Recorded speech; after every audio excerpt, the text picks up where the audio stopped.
Yes, bienvenue à la capsule hebdomadaire semaine 7. On start ça à l'instant, pas plus compliqué. Retour sur la semaine dernière, alors que cette semaine, contrairement à la semaine passée, on a un mauvais coup, on a un bon coup. Du côté de notre bon coup, JJ Peterka. Ça n'a pas été une semaine à tout casser, mais c'est quand même été une très bonne semaine pour lui avec un but, 2 passes pour 3 points en 3 matchs. Et de plus en plus, de temps de jeu pour lui alors qu'il se retrouve dans toutes les facettes du jeu. C'est vraiment devenu en 2 ans un joueur clé pour Buffalo. Pour le mauvais coup, Alex Laferrière, qui, malgré une présence sur la première ligne, n'a pas été capable de capitaliser. 0 point finalement lors de la semaine dernière. Donc, 103 games, mais 0 point. Peut-être que plus tard, ça va se placer, mais pas la semaine passée. Semaine 7, donc les équipes à viser cette semaine. Lucas. Yes, gros horaire, très peu chargé cette semaine dans la Ligue nationale. Seulement 3 équipes qui ont 4 games. Les Oilers, les Sharks et Utah Hockey Club. Il y a à peu près 2 soirs qui sont considérés vraiment comme des soirs où il y a beaucoup de matchs, le jeudi puis le samedi, qui ont 10 et 15 matchs respectivement. On a aussi mis les Ducks dans les équipes à viser qui ont seulement 3 matchs. Ils vont commencer avec les Stars, ensuite un back-to-back avec les Blackhawks, puis ils finissent ça le vendredi contre les Sabres. Ensuite, les Oilers Edmonton qui vont commencer la semaine chez nos petits Canadiens le lundi, vont à Ottawa après, au Minnesota après, puis finissent la semaine samedi contre les Rangers. Donc, 4 matchs quand même assez bien espacés, mais beaucoup de on-night. Ensuite, on a aussi mis le Utah Hockey Club, eux qui ont une fin de semaine qui est plus intéressante. Ils commencent lundi contre les Capitals. Ensuite, ils rejouent juste le jeudi contre les Bruins. Puis ils finissent la semaine dans un back-to-back à Pittsburgh et Toronto samedi-dimanche. C'est la seule game le dimanche, Utah contre Toronto. Fait que souvent, on essaie de se rattraper la semaine le dimanche. Ben là, ça sera pas trop possible. Il va falloir être vite sur la gâchette. Puis, on a mis les Sharks qui sont la dernière équipe à 4 matchs. Eux qui ont aussi un back-to-back dans la semaine, mais ils commencent lundi. Ils accueillent les Red Wings. Ensuite, ils vont à Dallas dans un back-to-back Dallas-Saint-Louis le jeudi. Puis, le samedi, ils finissent ça à Buffalo. Pour ce qui est des équipes à éviter cette semaine, premièrement, les Devils du New Jersey qui ont seulement 2 parties et leurs 2 parties sont, comme Lucas vient de le dire, c'est les 2 seules parties avec très achalandées cette semaine, soit le jeudi et samedi. Donc, on oublie les joueurs des Devils. D'ailleurs, voilà la raison pourquoi que j'ai pris Eric Ola et je l'ai pitché au bout du monde parce qu'il est de mon gaz en plus. Deuxièmement, nos Canadiens de Montréal, seulement 2 petits matchs cette semaine, lundi et samedi, contre 2 grosses formations en plus de ça, soit les Oilers et Vegas. Et finalement, le Kraken de Seattle qui ont également seulement 2 parties. Et c'est 2 parties que 2 journées qui ont beaucoup de parties. Donc, on évite les joueurs des Kraken de Seattle également.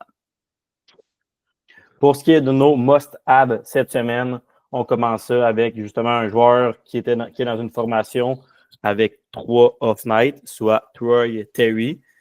Troy Terry, depuis son année à tout casser il y a quelques années, il y a eu des hauts, des bas. Présentement, cette saison, ça va relativement bien. Par contre, il n'est pas tout feu, tout flamme non plus. Un but, 3 passes à ses 6 derniers matchs pour 4 points.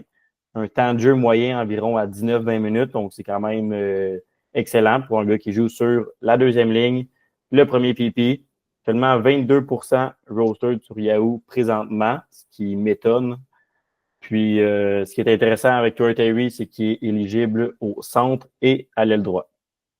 Deuxièmement, un autre gars avec une autre belle semaine, Fabian Zetterlund, 4 matchs pour les Sharks cette semaine, 39% rostered sur Yahoo. Zetterlund, pas compliqué, il joue sa première ligne, sur le premier PP, il est ailier gauche, il est ailier droit, 10 points à ses 10 derniers matchs. Puis, c'est un gars qui aime tirer au filet, c'est un gars qui n'a pas peur de se mettre devant les lancers. Donc, même les matchs qu'il ne va pas faire de but ou de passe, il peut quand même aller essayer d'aller vous chercher d'autres points ailleurs, même si ce n'est pas un gars qui donne beaucoup de mise en échec. Et depuis un mois, la ligne. William Eklund, on risque de parler prochainement. Fabian Zetterlund et Michael Granlund ont une excellente saison. Donc, on a déjà parlé de Granlund la semaine dernière. Maintenant, c'est la semaine à Fabian Zetterlund. On continue ça avec un joueur des Stars de Dallas qui casse tout aussi en ce moment. Un peu plus rostered que 50%, ce qui est d'habitude notre limite. Mais c'est juste qu'on dirait qu'il a éclos cette année, dans la dernière semaine, comme il l'a fait un peu l'année dernière où il avait connu vraiment une bonne saison fantasy. Mason Marchman qui joue sur la deuxième ligne, le deuxième power play à Dallas, mais qui, la dernière semaine surtout, a vraiment tout cassé. Il joue avec Matt Duchesne puis Seguin qui ont également connu des très bons derniers jours. Il y a 4 buts, 5 passes, et donc 9 points en 3 matchs. 3 points par match, pas fantasy, 3 points par match. Dans Ça n'a pas de la sens. c'est assez fou. Même si juste une position qui est alliée gauche sur Yahoo, je pense que définitivement ça vaut la peine de l'ajouter. Peut-être que la première ligne aussi de Dallas avec Robertson, Hintz et là, c'est Dadonov qui joue, là, mais on verra. Dans le temps que c'était Stankoven, lui, ça allait bien, les autres, ça allait pas bien. Fait que, bref, peut-être que ça va changer aussi, mais peut-être que ça va les relancer également. Ensuite, on a mis un revenant qui était blessé, notre petit Joe Drouin qui a 3 matchs la semaine prochaine. Il est revenu vendredi dernier directement sur la première ligne aux côtés de Nathan McKinnon. Il y a également Valérie Nichushkin qui est revenu la semaine dernière, mais lui, il a commencé sur la deuxième ligne. Puis on l'a couvert la semaine dernière, lui et Lekonen aussi qui était revenu. Fait que ça commence à mieux aller pour l'Avalanche, mais Drouin, on sait qu'il y a une certaine chimie qui est très très bonne avec McKinnon. Pour l'instant, il joue sur la première ligne, donc ça vaut la peine de streamer n'importe qui joue avec Drouin. Ross Colton a été la preuve quand il jouait aussi avec McKinnon en début de saison avant qu'il se blesse. Par exemple, Drouin joue sur le deuxième powerplay, mais c'est un deuxième powerplay qui est quand même efficace. Ensuite, un autre joueur qui a connu une extrêmement bonne dernière semaine, Travis Sanheim, qui a seulement 3 matchs la semaine prochaine, qui est 48% roster sur Yahoo, mais qui ça monte en flèche. Je pense qu'il y a juste le temps qu'on écrive la capsule, ça avait remonté de 5%. Il joue sur la première ligne de défense à Philadelphie. Il joue, par exemple, seulement sur le deuxième powerplay. Premier powerplay, c'est en ce moment Igor Zamula, donc ça se pourrait que ça change aussi. Là. C'est assez volatile, on le sait, de ce côté-là, du côté de l'entraîneur-chef là-bas. Il y a eu 2 buts, 3 passes à ses 2 derniers matchs, 7 tirs. Donc, il joue également sur le désavantage, la première vague de désavantage numérique. Travis Sanheim qui s'établit très bien à Philadelphie. Je pense qu'ils ont essayé toutes les defs là-bas, au moins une game sur le powerplay. Cam York, Damula.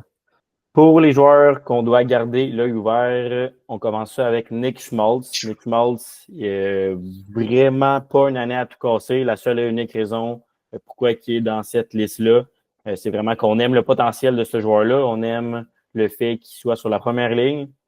Le premier avantage numérique, qui a 4 matchs la semaine prochaine, qui vous offre le double position avec centre et ailier droit.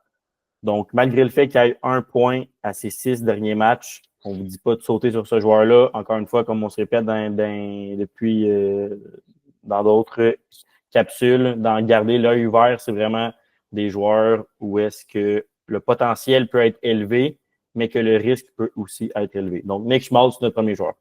Deuxième joueur, William Eklund, le comparse de trio de Fabian Zetterlund. Lui, également, son potentiel est énorme. Je dirais que le risque est peut-être moindre que Nick Schmaltz. Il joue également sur le premier powerplay.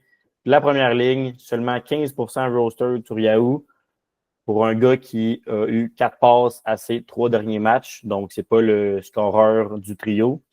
C'est davantage Granlund ou bien Zetterlund qui vont la mettre dans le filet. Mais William Eklund a une excellente vision du jeu et il connaît de forts moments présentement.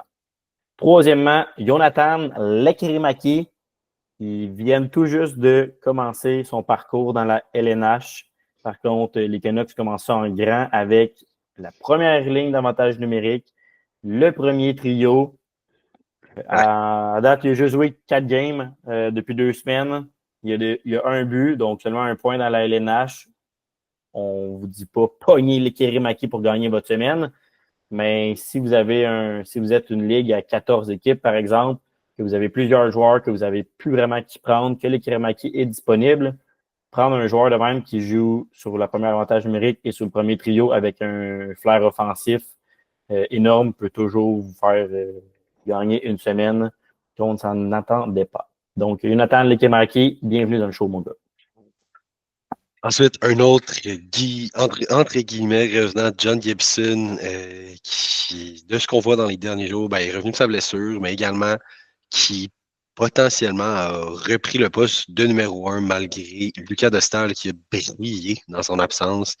Il y a quand même des bonnes stats pour une équipe des Ducks d'Anaheim qui allouait, je pense, le plus grand nombre de tirs au but par match en moyenne dans la Ligue nationale.